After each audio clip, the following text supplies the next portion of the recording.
तो दोस्तों प्रश्नावली 9.1 का क्वेश्चन नंबर 4 आपको ये कह रहा है कि भूमि के एक बिंदु से जो मीनार के पाद बिंदु से 30 मीटर की दूरी पर है, मीनार के शिखर का उन्नयन कोण 30 डिग्री है और मीनार की ऊंचाई ज्ञात है। शानदार तरीके से दोस्तों बताएंगे।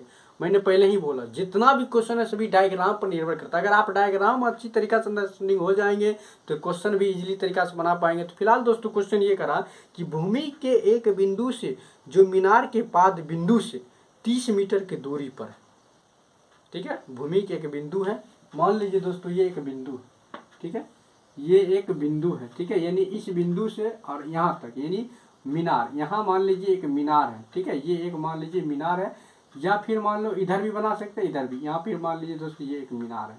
अब भूमि के एक बिंदु से मीनार के पाद बिंदु से, मीनार के पाद बिंदु हुआ यहाँ से यहाँ तक की जो दूरी है वो कितना है दोस्तों 30 मीटर है। समझ में आ रहा है ना बात को अच्छी तरीका से। तो क्या कहा दोस्तों, यही कहा कि भूमि के एक बिंदु से और मीनार के पाद बिंदु से, तो भूमि के एक बिंदु ये हो गया, मीनार के पाद बिंदु ये हो गया, तो ये दोनों के बीच की दूरी कितना कर रहा है दोस्तों 30 मीटर। तो तब जाके करा मीनार के शिखर का उन्नयन कोण 30 डिग्री।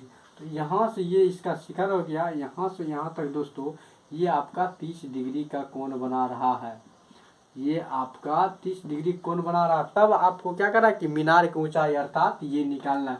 इसको मान लेते हैं ए, इसको बी, इसको सी। शानदार तरीके से समझ में आ गया क्या कि भूमि के एक बिंदु से मीनार के पाद बिंदु की दूरी 30 मीटर है, ठीक है, और मीनार के शिखर से, ठीक है, उन्नयन कोण कितना बन रहा है 30 डिग्री बन रहा है। तो अब आपको क्या निकालना है दोस्तों, मीनार की ऊंचाई अर्थात ए बी। तो अब ये बताइए ये आपका 90 डिग्री, तो 90 डिग्री के सामने वाली भुजा लंब कर्ण होता है और कोण के सामने वाली भुजा लंब, यानी लंब आपको निकालना। आधार दिया है, लंब निकालेंगे तो tan का यूज करेंगे कि नहीं, tan या कोट। तो चलिए सबसे पहले हम लोग चलेंगे दोस्तों त्रिभुज ए बी सी में।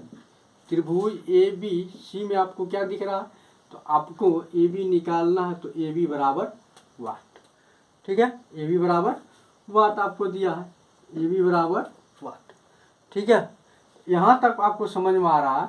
उसके बाद देखिए क्या दोस्तों त्रिभुज ए बी सी की बात कर रहे हैं, लिख लेते हैं ना, मान लेते लिख लेते त्रिभुज ए बी सी में, ठीक है। त्रिभुज ए बी सी में क्या दिख रहा है आपको कि ए बी आपको क्या दिया है, कुछ नहीं, यानी ए बी निकालना। ए सी की बात ही नहीं चलेगा क्योंकि ये बी सी क्या दिया 30 मीटर। तो ये निकालिए ना मजा से, आराम से tan लगाइए, tan 30 बराबर लंब बटे आधार, तो यानी ए बी बटे बी सी। तो tan 30 का मान क्या होता है 1/√3, तो 1/√3। ए बी नहीं दिया तो ए बी बट्टे बी सी आपका क्या दिया 30 मीटर ना।